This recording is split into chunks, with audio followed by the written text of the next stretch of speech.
Pemirsa, Anda menyaksikan Breaking News bersama saya, Reni Arumsari. Serangan drone Iran menghantam pusat elektronik dan radar strategis Israel di Haifa, serta fasilitas bahan bakar di Bandara Ben Gurion. Iran mengklaim serangan ini berdampak langsung pada kemampuan pertahanan udara Israel, termasuk sistem pencegat rudal dan drone.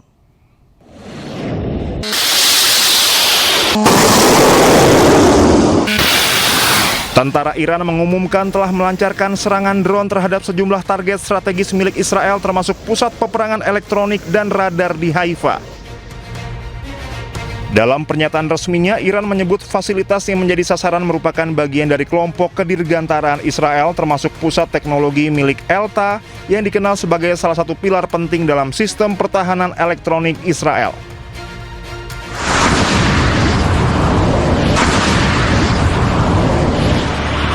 Selain itu, Iran juga mengklaim telah menyerang fasilitas penyimpanan bahan bakar di Bandara Ben Gurion yang disebut salah satu pusat logistik penting bagi operasi udara Israel. Menurut Iran, Elta merupakan industri pertahanan yang memproduksi berbagai sistem canggih, mulai dari radar susunan bertahap, sistem peringatan dini, hingga teknologi pemantauan satelit. Iran menilai serangan tersebut berdampak signifikan terhadap kemampuan Israel dalam mendeteksi dan mencegah serangan rudal maupun drone. Iran juga menyatakan gangguan terhadap fasilitas bahan bakar di Bandara Ben Gurion dapat mempengaruhi operasional penerbangan militer Israel, khususnya dalam mendukung operasi udara di kawasan. Iran menembak jatuh drone dan merusak jet F-16 milik Amerika Serikat dalam operasi terbaru mereka. Iran juga mengirim pesawat tempur dan drone untuk menyerang titik peluncuran rudal Israel.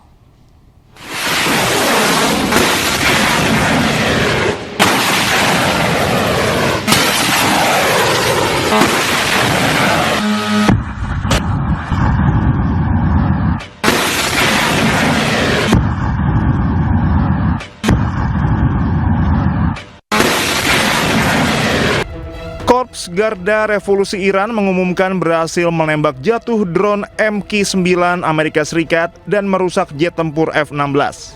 Serangan dilakukan unit Angkatan Laut dan Angkatan Udara Garda Revolusi Iran menggunakan sistem rudal jarak menengah, jarak jauh, serta drone serang. Iran juga mengirim pesawat tempur dan drone untuk menyerang titik peluncuran rudal Israel. Rudal Garda Revolusi Iran juga menghantam sebuah jet tempur F-16 Amerika Serikat di wilayah selatan Iran sehingga mengalami kerusakan berat.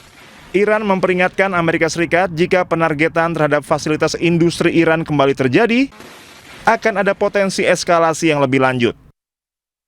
Israel membunuh dengan keji 3 jurnalis di Lebanon.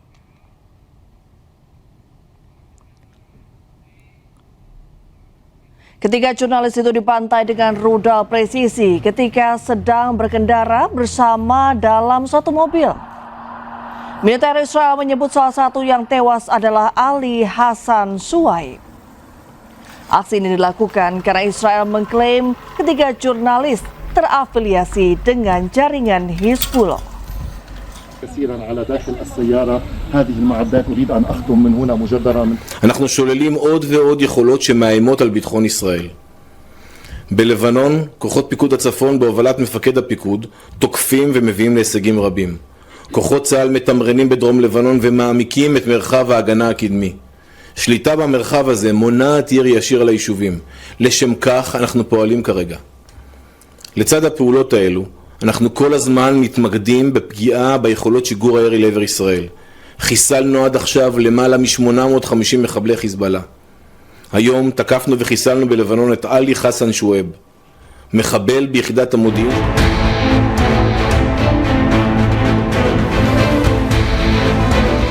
Sebaliknya, pesawat tanpa awak milik Hizbullah mengincar tank-tank milik Israel.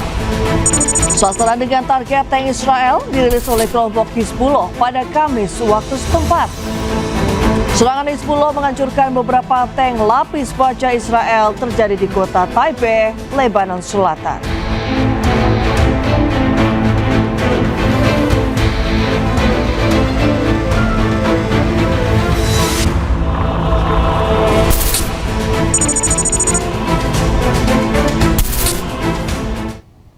Para pekerja media di Beirut menggelar unjuk rasa memprotes pembunuhan 3 jurnalis dalam serangan Israel di Lebanon Selatan. Massa mengecam serangan tersebut sebagai upaya pembungkaman jurnalis.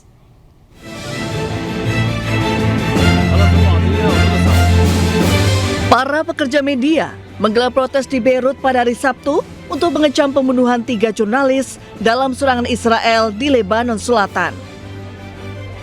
Rekaman video menunjukkan para demonstran memegang foto-foto jurnalis yang tewas dan spanduk bertuliskan menargetkan jurnalis, membungkam kebenaran, dan menyerang jurnalis adalah kejahatan perang. Massa menggambarkan serangan itu sebagai upaya Israel untuk membungkam setiap suara yang bebas dan jujur. Elsie Mufrej, koordinator Serikat Pers Alternatif, menyerukan kepada Mahkamah Pidana Internasional untuk menyelidiki insiden tersebut. نقول اليوم انه هيدا الجرائم الاسرائيليه المتكرره يمكن بطلت غريبه علينا. اسرائيل صارت عم ترتكب جرائم بلا ما يرفلها جفن. اليوم سمعنا العدو عم يتبجح بقتل الشهيد علي شعيب وعم بيفتخر بهيدا الشيء. يعني هو عم يرتكب جريمه وعم بيقول بكل فخر انه هو ارتكب جريمه. Sebelumnya pada Sabtu pagi, Israel mengklaim serangannya ke Lebanon menewaskan 3 jurnalis. Salah satunya Ali Hasan Suhaib. Aksi ini dilakukan karena Israel mengklaim ketiga jurnalis terafiliasi dengan jaringan Hizbullah. Serangan Amerika Israel tak hanya menyasar pusat religi kota Qum, menewaskan sedikitnya 6 orang.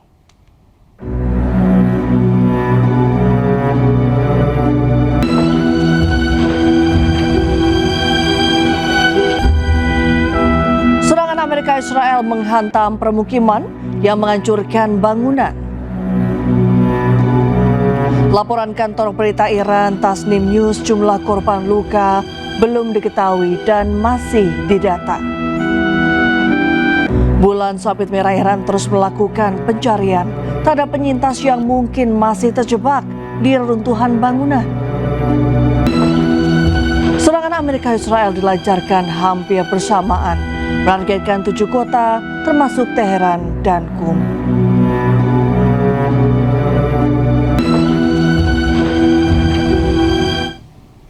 Pemirsa, perang Iran melawan Israel dan Amerika Serikat kian membara. Rudal menyasar ke permukiman warga, salah satunya di kota Qum. Meski begitu, warga negara Indonesia di Iran, Haryati, menyebut serangan ini tidak membuat warga khawatir dan bahkan tetap beraktivitas seperti biasa. Alhamdulillah, kondisi di Qum saat ini kondisi seperti hari biasanya, meskipun sudah ada ledakan hari kemarin malam Jumat jam 3 dini hari, namun setelah itu aktivitas masyarakat pada saat itu hingga hari ini prosesinya masih seperti biasa, tidak ada yang berubah kecuali jalanan yang daerah pengeboman agresi musuh saat ini itu masih ditutup beberapa meter untuk masyarakat tidak melakukan aktivitas daerah tersebut. Baik, Bu Haryati. Tapi toko yang di samping toko besar, di samping pengeboman saat itu, ini hari ini sudah kembali aktif seperti biasa. Jadi masyarakat menjalani aktivitasnya seperti biasa tanpa ada gangguan sedikit pun. Kami tidak pernah mendengarkan suara sirine. Bahkan waktu hari ledakan pun kami tidak mendengarkan sirine tersebut, dan setelah itu pun tidak mendengarkan hingga hari ini karena memang tidak pernah ada suara-suara sirine yang diperdengarkan. Waktu hari ledakan pun kami hanya mendengar suara ambulans, suara polisi, dan itu pun juga tidak ada yang menyebabkan kekhawatiran bagi kami masyarakat. Masyarakat waktu mendengarkan ledakan itu berbondong-bondong mendekati daerah ledakan, namun sekitar 50 meter dari ledakan itu sudah dibuatkan garis polisi sehingganya kami tidak bisa mengakses daerah ledakan tersebut. Kalau untuk setiap jalan tidak ada perubahan ketat ya, tidak ada perubahan ketat. Cuma itu yang saya sampaikan tadi, 50 meter dari lokasi kejadian dari setiap sisi itu dijaga ketat oleh polisi ataupun penjaga ya. Dan itu memang benar-benar dijaga ketat karena waktu hari kemarin subuh setelah kejadian itu kami mencoba melewati, itu tidak bisa. Kemudian siangnya kami juga mencoba untuk mendekati, itu juga tidak bisa lolos untuk memasuki daerah ledakan. Kemudian hari ini suami mencoba ke sana dengan anak perempuan saya. Dia alhamdulillah sudah bisa masuk, tapi tidak bisa mendokumentasikan untuk sementara waktu. Saya pikir semua sudah tahu ya, masyarakat di Indonesia sudah tahu bahwa masyarakat Iran itu tidak pernah takut dengan agresi ini. Bahkan mereka mendukung sepenuhnya terhadap pemerintah untuk melawan serangan Israel dengan Amerika. Dan masyarakat bahkan tiap malam melakukan pawai atau turun ke jalan bersama-sama.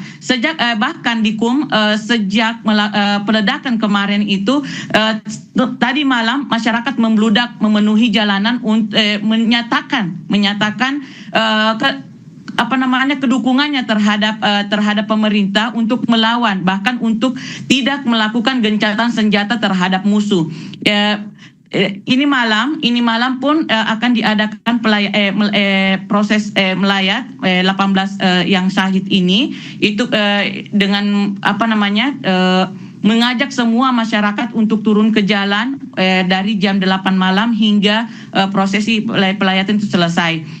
Di tengah perang yang sedang berlangsung, Presiden Iran Masoud Pezeshkian mengunjungi supermarket dan menemui warga.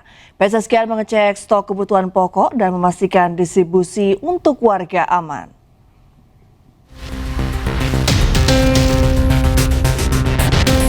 Presiden Iran Masoud Pezeshkian mengunjungi supermarket di Teheran bersama gubernur kota tersebut Muhammad Sadegh Motamedian. Presiden berkeliling toko dan sempat berbincang dengan sejumlah karyawan. Kunjungan terlihat santai tanpa pengawalan meski serangan udara dari AS dan Israel masih berlangsung. Dalam kunjungan ini, Presiden juga menyapa sejumlah warga Iran. Kunjungan digelar mendadak dan baru diketahui publik setelah media pemerintah Iran menayangkan rekaman kegiatannya. دستوراتی رو صادر کردن هم در بحث لزوم توجه به بحث تأمین به موقع کالاهای اساسی و مایحتاج عمومی مردم، هم در بحث نظارت بر توزیع و به ویژه نظارت بر قیمت‌ها. Langkah ini dinilai sebagai bagian upaya Presiden melihat langsung kondisi masyarakat, khususnya di tengah tekanan ekonomi yang masih dirasakan warga Iran dalam beberapa waktu terakhir. Presiden memastikan kebutuhan-kebutuhan pokok tersedia dan distribusi berjalan aman di tengah perang yang masih berlangsung.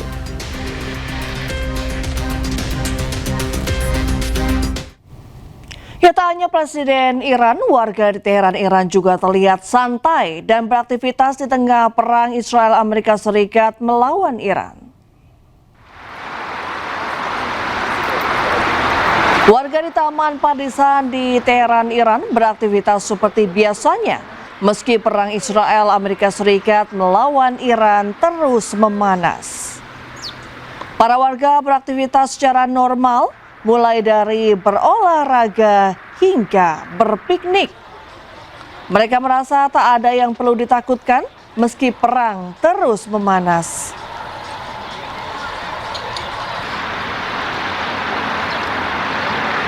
ایرانی‌ها یه مقدار انسانایی هستیم که خیلی ترس و واهمی از چیزی نداریم و اینکه آدمای شجاعی هستیم همیشه. بعد الان من خودم هم معلمم، تو ایران معلم هستیم و اینکه خیلی هم دوست دارم که این طبیعت رو بیام. تحت این شرایطی هم حاضر نیستم که از بمباران و اینا، اتفاقا الان اینجا بودیم یه صدای خیلی مهیبی هم اومد، ولی ما ورزشمون رو کنار نمیذاریم. زندگی عادی داریم تو ایران. خیلی هم خوشحالم از بابت این قضیه که میتونم زندگی عادی داشته باشم. حالا هر چی که پیش اومد دیگه، ما نمیتونیم برای چیزی که هنوز پیش نیامده. Breaking News akan segera kembali usai jeda, tetaplah bersama kami.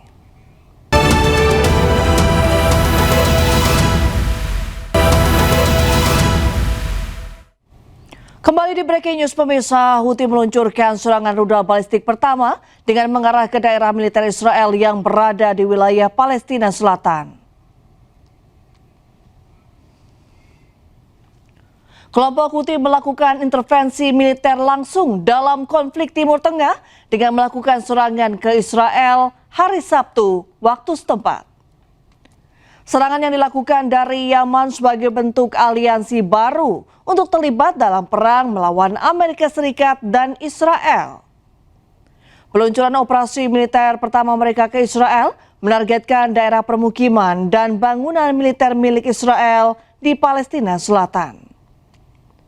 Angkatan bersenjata Yaman telah melakukan operasi militer pertama menggunakan rentetan rudal balistik.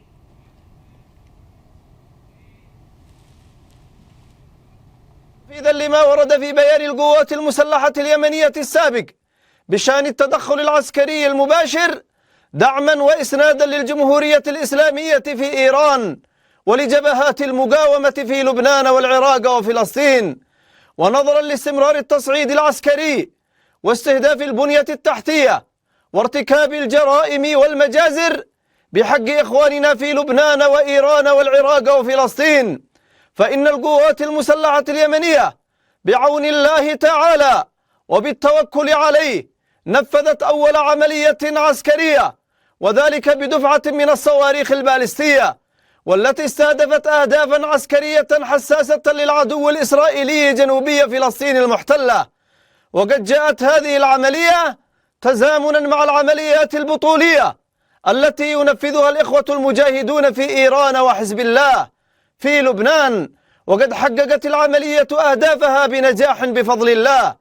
عملياتنا بعون الله تعالى سوف تستمر حتى تتحقق الأهداف المعلنة وكما جاء في البيان السابق للقوات المسلحة، وحتى يتوقف العدوان على كافة جبهات المقاومة.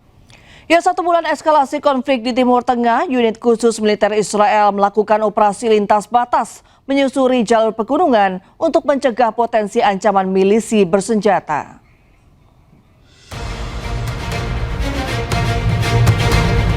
Pada hari Minggu, pasukan pertahanan Israel merilis rekaman unit alpinisnya yang melakukan operasi lintas batas dari Suriah ke Lebanon Selatan untuk melakukan pengintaian dan pengamanan di area perbatasan. Rekaman video menunjukkan pasukan mendaki melalui medan pegunungan bersalju di malam hari, dilaporkan dari Gunung Hermon di Suriah ke daerah Gunung Dov. Unit tersebut berada di bawah komando Brigade ke-810 dan melakukan operasi menggunakan peralatan khusus untuk mencegah potensi ancaman dari wilayah pegunungan yang jadi jalur strategis pergerakan milisi bersenjata.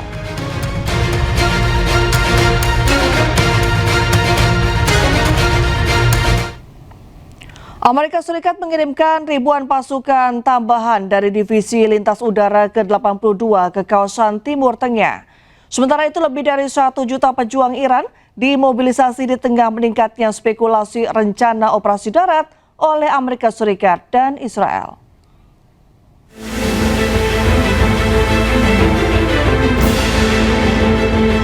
Amerika Serikat mengirimkan tambahan sebanyak 3.000 hingga 4.000 pasukan tambahan dari Divisi Lintas Udara ke-82 ke kawasan Timur Tengah. Pasukan elit sebanyak 4.000 ini bermarkas di Fort Bragg, North Carolina, dikenal mampu melakukan operasi tempur termasuk serangan udara melalui penerjunan. Pihak militer Amerika Serikat menegaskan bahwa pengumuman resmi akan disampaikan oleh pihak Pentagon meski belum ada keterangan langsung untuk mengirim pasukan darat langsung ke wilayah Iran. Sebelumnya Amerika Serikat telah mengirimkan ribuan marinir dan personel angkatan laut melalui kapal serbu amfibi USS Boxer beserta kelompok tempurnya. Diketahui pasukan Amerika Serikat di Timur Tengah diperkirakan telah mencapai 50.000 personel. Penguatan militer Amerika Serikat ini menjadi kesiapan untuk melanjutkan operasi di kawasan Timur Tengah.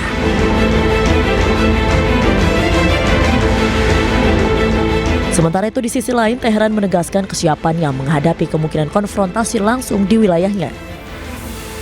Dilansir dari media Iran Tasnim News Agency, lebih dari 1 juta pejuang Iran telah disiapkan untuk menghadapi potensi serangan darat Amerika Serikat. Laporan ini muncul setelah kabar mengenai operasi darat terhadap Iran diduga telah direncanakan oleh AS. Media militer Iran menyatakan kesiapan penuh dan menyebut wilayah Iran sebagai medan tempur bagi pasukan yang terlatih. Selain itu juga terjadi lonjakan pendaftaran dari kalangan pemuda ke Basij, Garda Revolusi Iran dan militer untuk ikut serta dalam potensi konflik darat.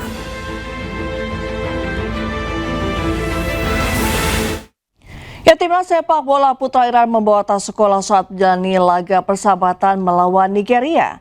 Aksi ini dilakukan untuk mengenang korban serangan rudal di Minab, Iran yang terjadi pada 28 Februari lalu.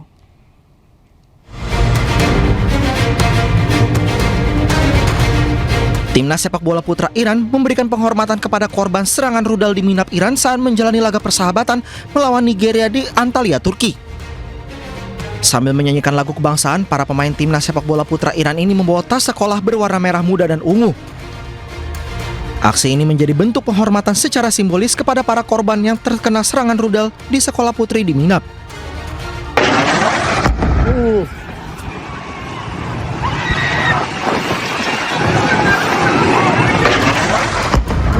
Sebelumnya, sekolah putri di Minab, Iran dihantam rudal pada tanggal 28 Februari lalu.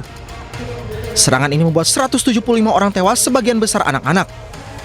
Pemerintah Iran menyebut insiden ini sebagai tragedi kemanusiaan besar. Hingga kini, belum ada pihak yang mengakui bertanggung jawab atas serangan itu, sementara dunia internasional mengecam insiden ini.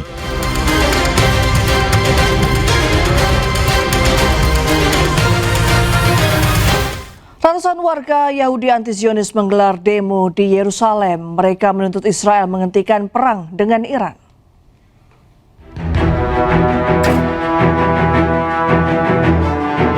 Pusat kota di kawasan Yerusalem dipenuhi warganya yang berunjuk rasa. Mereka berkumpul dan membawa papan yang bertuliskan "Hentikan perang dengan Iran". Warga menuntut pemerintah Israel dapat menghentikan perang, di mana perang mengakibatkan Iran membombardir balik dan menewaskan sejumlah warga Israel. This was a war that was unnecessary to start. This was something that Israel and the states started, and I still hope that we can put an end to this. It was very unnecessary. I think we can see the trajectory of the war for economic reasons, but also because people are dying. It's very not viable, and I don't think there's any clear motivation that's been, our goal that's been mentioned for this war, and I think the people are fed up, and it's not a worth it war. I'm here to demonstrate against the war. I'm here to demonstrate against the Prime Minister Benjamin Netanyahu and to end this war immediately. Diketahui pasca Israel menyerang Iran pada 28 Februari lalu, sejumlah misil balasan dikirimkan Iran ke Tel Aviv dan sekitarnya. Masyarakat Israel pun merasakan dampak kerusakan yang cukup parah di kawasannya. Puluhan orang ditahan di Tel Aviv saat demonstran bentrok dengan polisi selama unjuk rasa tanpa izin menentang perang Iran. Ketegangan terjadi saat polisi membubarkan demonstran pada hari Sabtu waktu setempat.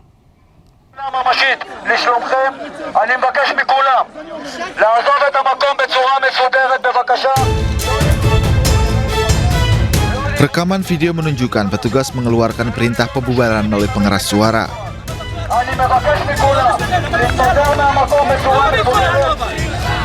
Petugas juga menyeret paksa beberapa demonstran ke dalam kendaraan polisi dan campur tangan dalam perkelahian antar demonstran. Gelombang protes anti perang telah melanda beberapa kota di Israel, termasuk Tel Aviv, Yerusalem, dan Haifa.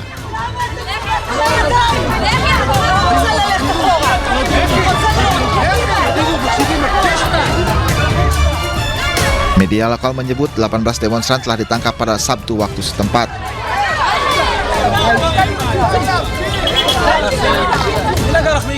Israel juga telah melarang pertemuan lebih dari 50 orang sebagai bagian dari langkah keamanan masa perang karena negara itu menghadapi serangan harian dari Iran dan Hizbullah Lebanon.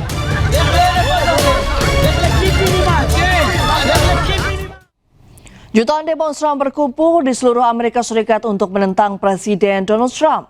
Mereka melampiaskan kemarahan atas gaya pemerintahan Trump yang dinilai otoriter, kebijakan imigrasi garis kerasnya, serta perang dengan Iran.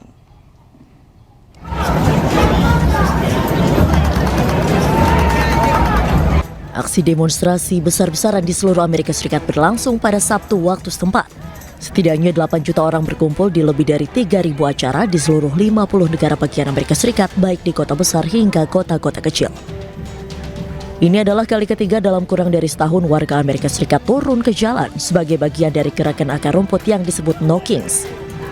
Mereka melampiaskan kemarahan atas gaya pemerintahan Presiden Donald Trump yang dinilai otoriter, kebijakan imigrasi garis kerasnya, serta perang dengan Iran.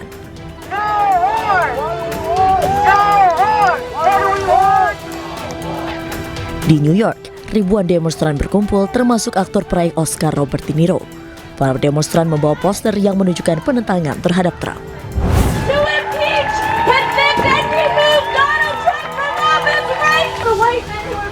Sementara itu ratusan orang bergabung dalam unjuk rasa nasional No Kings di luar Gedung Putih di Washington DC.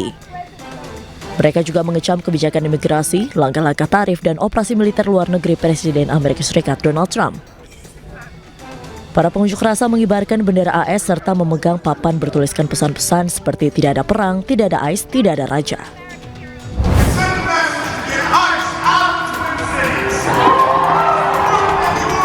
Aksi serupa juga terjadi di Minneapolis. Ribuan demonstran berpawai di Minneapolis sambil membawa poster dan spanduk bertuliskan tidak ada raja, inilah wujud demokrasi, dan lain-lain, sebelum menuju ke gedung Capitol, negara bagian Minnesota. Para pengunjuk rasa mengatakan bahwa pemerintahan Trump telah membawa negara itu di bawah kendali dan penindasan. Mereka juga menyatakan solidaritas dengan para migran dan warga sipil yang terkena dampak operasi militer Amerika Serikat dan Israel di Iran. Ketegangan Iran, Amerika Serikat, dan Israel semakin memanas. Iran secara terbuka menyatakan siap menghadapi kemungkinan serangan darat dari Amerika Serikat dan sekutunya. Sedangkan Amerika Serikat juga sudah mengerahkan ribuan pasukan ke kawasan Timur Tengah. Berikut analisa Stepi Aryan, pakar intelijen dan militer beberapa saat lalu.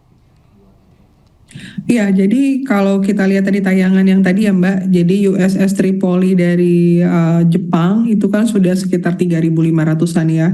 Kemudian Pentagon juga akan mengirimkan pasukan 82nd-nya Airborne, yaitu pasukan reaksi cepat angkatan daratnya ya, yang memang kualifikasinya salah satunya penerjunan tempur, pemukul, dan itu bisa diaktifkan dalam waktu 18 jam untuk di berbagai belahan dunia, termasuk pada saat-saat kritis ya, seperti pada saat itu perang melawan teror atau perang Teluk seperti itu. Jadi memang sejarahnya panjang untuk pasukan khusus ini. Nah, yang menarik adalah ternyata Iran tidak gentar menghadapi tantangan ya, atau bisa dibilang tambahan pasukan dari Amerika maupun Israel. Iran justru di sini memberikan kesempatan kepada para simpatisannya, termasuk proksi-proksinya. Masuk bulan kedua, salah satunya Houthi ya. Houthi sejak Oktober 2025 tidak pernah beroperasi di luar Yaman. Jadi baru kali ini untuk pertama kalinya Houthi ikut terlibat. Dan Houthi sendiri punya rekam jejak sebetulnya melakukan serangan kepada kapal-kapal di Laut Merah. Jadi ini nanti akan menjadi hal yang sangat buruk ketika checkpointnya double. Ada Selat Hormuz dan ada terusan Suez begitu ya. Jadi ada 2 titik nanti yang akan mengganggu jalur perdagangan internasional.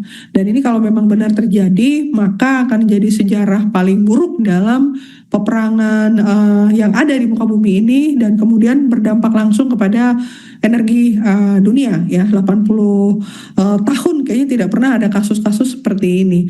Jadi ini adalah hal yang sangat dihindari, sehingga wajar ketika publik di Amerika demo besar-besaran ya, ada knocking dan lain-lain. Kalau tadi ditayangkan sampai 8 juta orang diprediksi ya, begitu juga kelompok Yahudi yang anti Zionis di sana. Karena ini nanti yang akan terdampak dalam jangka panjang adalah nama baik, nama besar, dan jangka panjangnya adalah generasi muda dari Amerika itu sendiri yang harus mungkin meminta maaf karena kebijakan ini ya, mengancam perdamaian dunia dan tentunya ikut merugikan berbagai negara dengan kebijakan perang Epic Fury maupun Roaring Lion ini. Dan banyak yang menyampaikan bahwa ini adalah perang yang atas dasar pribadi dari Presiden Donald Trump, bukan keinginan dari masyarakat Amerika secara umum. Seperti itu, Mbak. Kalau misalnya Anda melihat peta kekuatan Amerika Serikat dan juga Iran begitu, apabila ada invasi darat, bagaimana perbandingannya? Ya, untuk simetris, saya rasa Angkatan Darat Amerika sudah berhitung ketika mengirimkan pasukan dan pasti akan dikirim sebanyak mungkin, termasuk bantuan dari negara-negara sahabat ya, sekutu. Tapi di sini kalau kita bicara asimetris, Iran masih punya peluang, Mbak, mungkin 4-3 begitu ya. Peluangnya apa? Karena mau bagaimanapun perang dilaksanakan di wilayahnya Iran. Iran yang paling mengerti dan lebih paham mengenai seluk-beluk negaranya sendiri. Jadi kalau kita bicara perang kota, gerilya dengan ditarik kepada perang kota, maka faktor dari gedung, lokasi, infrastruktur kritis, objek vital nasional maupun bala bantuan dari sipil itu sangat mempengaruhi. Ya, jadi ada sipil yang ikut menyembunyikan atau memberikan tempatnya untuk dipakai ya, atau kita tahu sendiri banyak drone bahkan beberapa rudal yang tertimbun reruntuhan. Dan ini hanya beberapa orang mungkin di antara pasukan Iran yang tahu. Nah, ini jadi menurut saya walaupun agak sulit ya medannya dengan banyaknya kehancuran di gedung-gedung, tapi kalau menggunakan taktik perang kota, gerilya, asimetrik, apalagi tadi disampaikan simpatisan 1 juta siap turun ya melawan 3.500 ditambah 3.500 itu sekitar 7.000 pasukan Amerika, masih ada kans berat Iran menang gitu. Jadi kans untuk menang itu masih ada, Mbak. 4-3 lah kalau saya hitung ya. Walaupun memang jangan sampai terus-terusan, kita masih berharap upaya-upaya damai yang dilakukan Pakistan, nanti rencananya 6 April akan ada summit di Islamabad ya, kita masih berharap mudah-mudahan cara itu bisa menyetop peperangan. Ada yang bilang kondisi geografis Iran sendiri ini merupakan juga benteng. Apakah nantinya Anda melihat dari invasi darat ini Amerika Serikat bisa menembus kondisi geografis Iran yang begitu sulit gini medannya, Mbak? Iya, Amerika tidak akan bisa bergerak sendiri, Mbak, kecuali dibantu oleh yang sudah ada di sana. Apakah nanti planted agent, ya agen tertidurnya, atau mungkin bantuan dari negara-negara teluk ya yang memang jadi sekutu Amerika ya, Uni Emirat Arab misalnya gitu ya, atau negara-negara lain. Karena tadi betul salah satu keunggulan dari asimetrik, pertama bensinnya adalah ideologi, militansi, keinginan, motivasi yang akan membakar semangat. Yang kedua adalah geostrategi, atau kalau kita tarik lagi lebih dalam ya, geografinya ini harus dimanfaatkan sebisa mungkin untuk mendukung peperangan. Dan yang paling paham adalah tentara-tentara atau militer yang pernah bekerja, pernah berjuang di negara-negara teluk. Saya yakin pasti alumni-alumni perang Afghanistan, Irak itu juga pasti ada yang mungkin memberikan simulasi kepada tentara-tentara yang saat ini nanti akan diturunkan ya, belajar banyak dari peperangan sebelumnya. Jadi saya rasa Amerika pasti mempunyai database itu, mempunyai profiling wilayah itu, sehingga Amerika juga sudah mempersiapkan dengan baik, apalagi ada Israel. Namun di sisi lain tentunya akan berbeda dengan Iran. Kenapa? Karena Iran tidak seterbuka negara-negara lain. Jadi saya yakin masih ada banyak hal-hal yang disembunyikan, ada safe house, atau ada suasana cuaca tertentu, tanggal tertentu, wilayah tertentu, gunung, alam, dan lain-lain yang mungkin tidak seperti dibuka ya, seperti negara-negara lain, karena Iran ini sempat diembargo dan cukup tertutup dibandingkan negara lain ya. Jadi selain mata-mata yang sudah ditanam mungkin agak sulit, Mbak, untuk membantu negara Barat ya dalam masuk ke Iran. Jadi harus memang kalau memang ada mata-mata di dalam Iran ya, atau kalau kita cek Sinbad misalnya melakukan analisisnya, melihat bagaimana meretas CCTV dan lain-lain di Iran sampai akhirnya Khamenei tewas, itu juga bisa dijadikan rujukan seperti itu, Mbak. Baik, terima kasih Mbak Stefi Andriani sudah bergabung dengan News sore hari ini. Salam sehat selalu Mbak Stefi. Terima kasih banyak. Informasi menarik lainnya akan kami hadirkan usai jeda. Tetaplah bersama kami.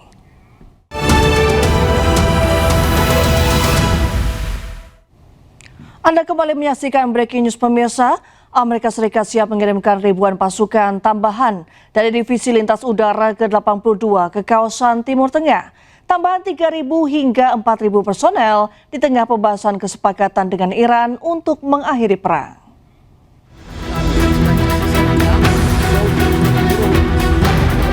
Pasukan elit sebanyak 4.000 ini bermarkas di Fort Bragg, North Carolina dan dikenal mampu melakukan operasi tempur termasuk serangan udara melalui penerjunan. Pihak militer Amerika Serikat menegaskan bahwa pengumuman reski akan disampaikan oleh pihak Pentagon meski belum ada keterangan langsung untuk mengirim pasukan darat langsung ke wilayah Iran. Sebelumnya Amerika Serikat telah mengirim ribuan marinir dan personil angkatan laut melalui kapal serbu amfibi USS Boxer beserta kelompok tempurnya. Pasukan Amerika Serikat di Timur Tengah diperkirakan telah mencapai 50.000 personel. Penguatan militer Amerika Serikat menjadi kesiapan untuk melanjutkan operasi di kawasan Timur Tengah. Lebih dari 1 juta warga Iran dimobilisasi di tengah meningkatnya spekulasi rencana operasi darat oleh Amerika Serikat dan Israel. Tehran menegaskan kesiapan menghadapi kemungkinan konfrontasi langsung di wilayahnya. Dilansir dari media Iran, Tasnim News Agency, lebih dari 1 juta warga Iran telah disiapkan untuk menghadapi potensi serangan darat Amerika Serikat. Laporan ini muncul setelah kabar mengenai operasi darat terhadap Iran diduga telah direncanakan Amerika. Media militer Iran menyatakan kesiapan penuh dan menyebut wilayah Iran sebagai medan tempur bagi pasukan yang terlatih. Selain itu terjadi lonjakan pendaftaran dari kalangan pemuda ke basis Garda Revolusi Iran dan militer untuk ikut serta dalam potensi konflik darat.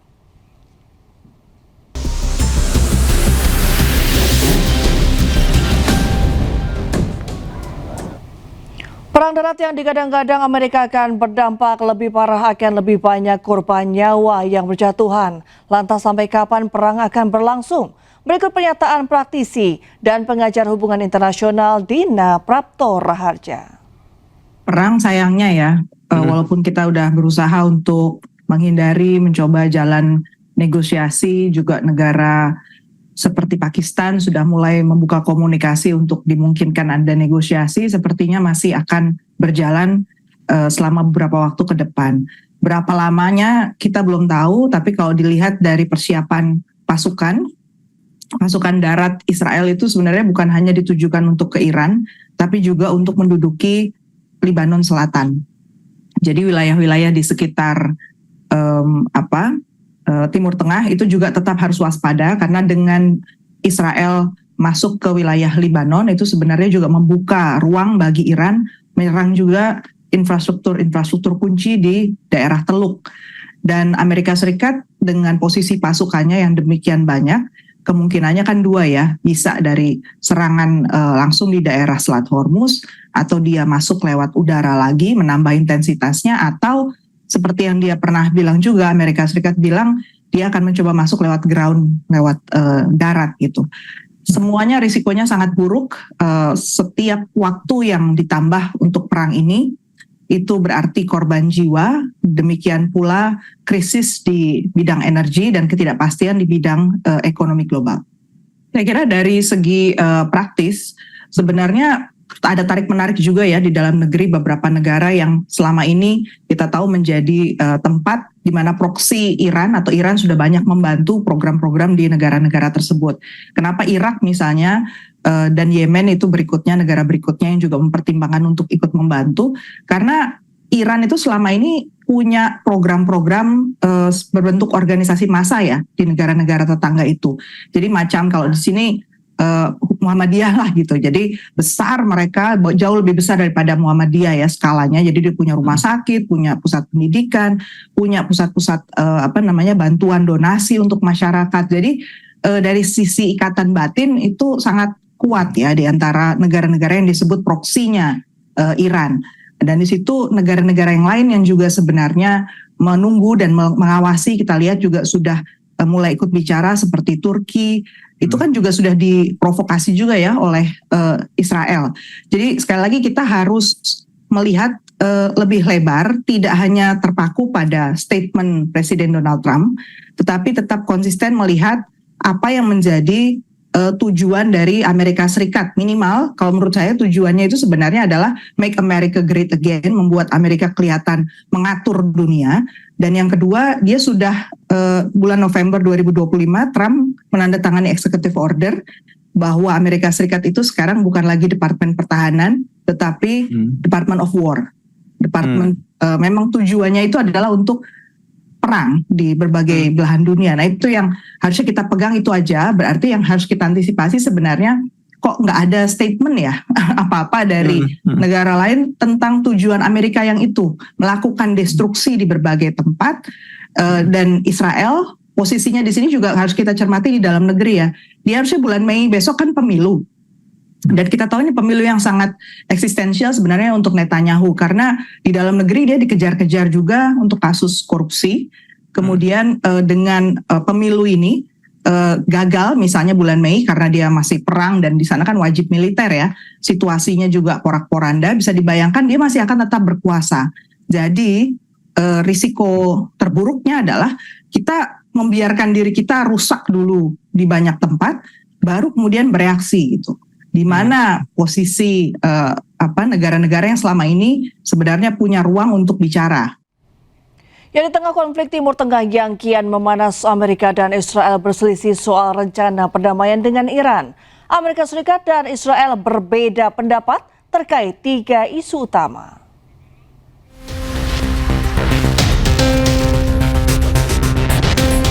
Satu bulan sudah konflik AS, Israel, dan Iran terjadi sejak 28 Februari 2026.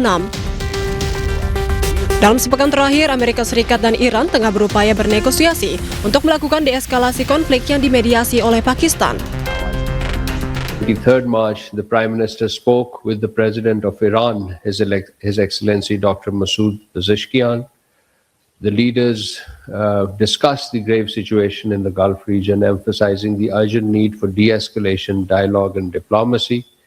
The Prime Minister highlighted the importance of unity within the Ummah and reaffirmed Pakistan's commitment to playing a constructive role in advancing regional peace. Sebelumnya, Amerika Serikat mengajukan proposal ke Iran berisi 15 syarat untuk akhiri perang. 4 poin penting diantaranya yaitu AS minta Iran menyerahkan seluruh uranium dan menghentikan program senjata nuklir. AS juga meminta Iran untuk membuka akses tanpa hambatan di Selat Hormuz, menghentikan pengembangan rudal balistik, dan menghentikan dukungan terhadap Hizbullah dan Hamas.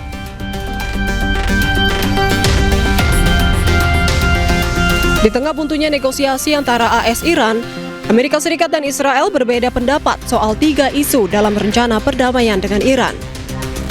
Hal ini terkait masa depan program rudal balistik Iran, transfer uranium yang telah diperkaya ke Badan Energi Atom Internasional, dan pelonggaran sanksi ekonomi terhadap Iran.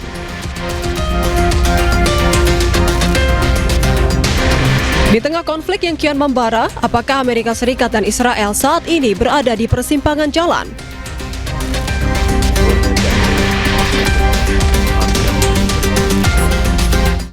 Pemirsa, dosen hubungan internasional Universitas Pinus, Tia Mariatul Kiptia menilai sejak awal perang di Timur Tengah, Amerika Serikat dan Israel sudah berbeda kepentingan masing-masing.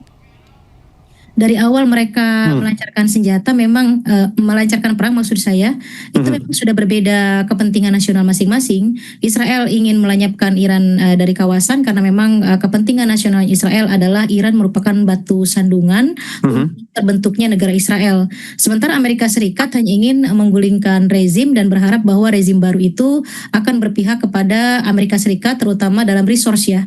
Seperti yang pernah Amerika alami ketika masa Pahlavi, itu sangat dekat sekali hubungan bilateral Amerika Serikat dan Iran, dan ini ingin terulang Amerika itu. Jadi semua resource di Timur Tengah bisa dikuasai, bukan hanya Gulf countries yang bisa dikuasai Amerika Serikat, tapi Iran juga bisa dikuasai sehingga tidak ada batu sandungan sedikit pun Amerika Serikat melakukan hegemoni di kawasan Timur Tengah. Jadi dari sini saja dua kepentingan ini berbeda. Maka tidak aneh ketika saat ini sekarang mereka mulai berselisih karena Amerika Serikat melihat bahwa perang ini harus diakhiri, dan saya berulang kali di berbagai media menyatakan sekitar 2-3 minggu lagi perang ini akan berakhir setelah Idul Fitri, karena memang ada data-data, ada indikator-indikator yang memang ke arah Amerika Serikat ingin mengakhirinya. Dan saya menyatakan di berbagai media bahwa salah satu aktor, saya pikir bukan salah satu ya, tapi satu-satunya Mas Juno yang bisa mengakhiri perang ini adalah Amerika Serikat. Masalahnya adalah apakah di bawah pemerintahan Trump dia bisa tegas atau tidak terhadap Israel, karena kan sandungannya adalah Israel. Bagaimana Israel ingin bisa menghentikan Iran? Itu kan sovereignty, kedaulatan negara orang, nggak bisa dihilangkan begitu ya. Tapi ini ada harapan Mas Juno ketika kita melihat ternyata ada split atau ada pecahan yang memang ada irisan, maksud saya ada irisan yang memang ada persamaan antara Amerika Serikat dengan Israel, tapi juga ada perbedaan begitu ya. Persamaannya saya melihat dari segi Hamas, dari segi proksi Iran itu harus dihilangkan, itu agak-agak sulit begitu ya. Kemudian bagaimana Iran cukup fokus untuk mendukung kemerdekaan Palestina. Nah, ini juga tidak mungkin diikuti oleh Iran. Kemudian split berikutnya adalah mengenai pengayaan uranium dan pengayaan senjata nuklir. Iran sudah mendeklarasikan dia tidak membuat senjata nuklir. Jadi begini, saya sedikit belok bukan dari arah perspektif IR ya, tapi ideologi Iran memang mengharamkan Mas Juno untuk membuat senjata pemusnah massal, termasuk juga nuklir. Jadi mereka konsisten, kalau sudah haram berarti mereka tidak melakukan. Apalagi sistem politik di Iran itu menganut sistem Vilayat al-Faqih itu tadi, atau mullah itu tadi, atau supreme leader. Rasanya tidak mungkin, dan itu sudah diinvestigasi juga oleh IAEA secara data bahwa memang mereka tidak melakukan atau tidak membuat senjata nuklir. Hanya saja memang pengayaan uraniumnya terus meningkat karena Iran mainnya di situ kan untuk meningkatkan prosperity rakyatnya begitu. Nah, ini yang agak sulit, tidak ketemu. Iran dan Israel menyangka bahwa mereka melakukan pengayaan uranium meningkat menuju senjata nuklir, sementara data dari IAEA tidak. Iran pun sudah membantah tidak. Kemudian yang agak sulit lagi, bagaimana Iran dituntut untuk menarik semua proksinya di kawasan. Kemudian tidak usah membantu Hamas. Sama, misalnya kalau Amerika meminta kita tidak membantu Palestina kan agak susah. Karena itu berkaitan dengan humanity, dengan prinsip-prinsip negara mereka. Kita juga kan punya prinsip di Undang-Undang Kemerdekaan, Undang-Undang 1945 bahwa kita anti kolonialisme. Terus kita disuruh untuk tidak mendukung Palestina. It's impossible, susah gitu ya. Jadi itu yang agak susah dipertemukan. Ada satu hal yang bisa mempertemukan mereka, kepentingan nasional itu tadi. Bagaimana Amerika Serikat memang butuh untuk supply energi, kemudian Iran juga butuh untuk melonggarkan sedikit sanksi dari Amerika Serikat sehingga mereka perekonomiannya bisa tumbuh. Jadi sebenarnya kepentingan US yang resource tadi itu bisa jadi pintu masuk ya. Iya. Ya untuk, dan di satu sisi kalau misalnya Iran dan Amerika segaris gitu, sepaham dengan resource tadi, berarti yang paling dirugikan adalah Israel. Ya, karena memang Amerika kan negara besar besar butuh energi untuk how to economic development. Dan Iran bisa kooperatif begitu ya, dengan catatan itu tadi, melonggarkan sanksi atau seperti pada masa Presiden Barack Obama ya. Jadi ada satu agreement JCPOA gitu ya. Ya seperti JCPOA lah. Kalau sekarang kan mereka memang sudah tidak terikat dalam JCPOA. Seperti JCPOA bukan hanya melonggarkan tapi mungkin dicabut sehingga Iran bisa tumbuh dan kemudian poin-poin dari Amerika Serikat bisa dipenuhi satu persatu. Tapi saya tidak yakin soal proksi atau menghilangkan proksi dan tidak membantu Hamas itu agak-agak sulit sulit begitu ya. Karena itu sama dengan di kita. Itu ideologi ya? Iya. Jadi memang bukan hanya persoalan ideologi. Memang Iran juga mempunyai prinsip bahwa menolong yang tertindas begitu. Jadi membantu yang tertindas itu sudah menjadi patternnya Iran dalam konstitusinya. Jadi itu ibaratnya mendukung Palestina itu it's in the blood ya Mbak ya. Ya sama dengan di kita. Kalau tidak mendukung Palestina apa yang terjadi bisa kena ke domestik politik begitu. Betul sekali. Nah, kalau kita lihat bahwa sebenarnya kalau dari jabaran tadi Mbak Tia, poin bagaimana Amerika melihat perdamaian, Iran juga melihat perdamaian, sementara Israel ada di sisi lain. Berarti dengan kata lain Mbak Tia, bahwa sebenarnya Israel tidak ingin ada perdamaian antara US dan Iran. Mereka ya karena ini tadi menghalangi satu kepentingan yang sangat personal untuk mereka, untuk Zionis. Ya, karena kan di Swiss itu hampir deal. Hampir deal, Amerika Serikat dan Iran setuju dengan poin-poin. Ada 3 poin besar yang tidak disetujui, terutama pengayaan uranium sama how to create the rudal balistik yang Iran punya. Skillnya kan bagus di situ Iran ya. Amerika tidak ingin Iran membuat, tapi kan susah. Iran menyatakan itu untuk defense atau untuk pertahanan negaranya dari ancaman musuh begitu ya. Itu hampir deal, tiba-tiba diserang. Diserangnya kan sepihak begitu ya. Hanya saja saya tidak tahu kalau dari Presiden Demokrat, dari Partai Demokrat mungkin bisa tidak di-approve. Ini karena Trump begitu Israel menyerang sebelum deal mengiyahkan begitu. Sehingga serangan itu terus dilakukan dan kemudian Trump mensupport gitu apa yang dilakukan oleh Israel. Tapi belum tentu loh. Kalau presidennya orang lain bisa jadi itu di-reject dan kemudian mengabaikan keinginan Israel tersebut begitu. Jadi memang dari awal pun startnya itu udah salah. Mereka berdua pantas, sekarang ada clash itu wajar begitu. Oke, jadi bahwa sebenarnya mereka dengan keadaan saat ini ya Mbak, US dan Israel paham bahwa posisi mereka terjepit seperti itu Mbak Tia. Ya sekarang bagaimana tidak terjepit Mas Juno? Tidak ada yang dukung Amerika. Aliansinya tidak ada. Exactly, yeah. Amerika kuat kuat. Tapi ketika di perang Teluk kan NATO juga turun. Makanya cepat kan. Ketika menghabisi Saddam Hussein juga turun juga aliansinya. Cepat juga diakhiri begitu. Jadi ini berbeda. Coba kita list semua data-data berdasarkan international news, berdasarkan history perang, bagaimana kondisi Iran, bagaimana bilateral Iran dengan berbagai negara.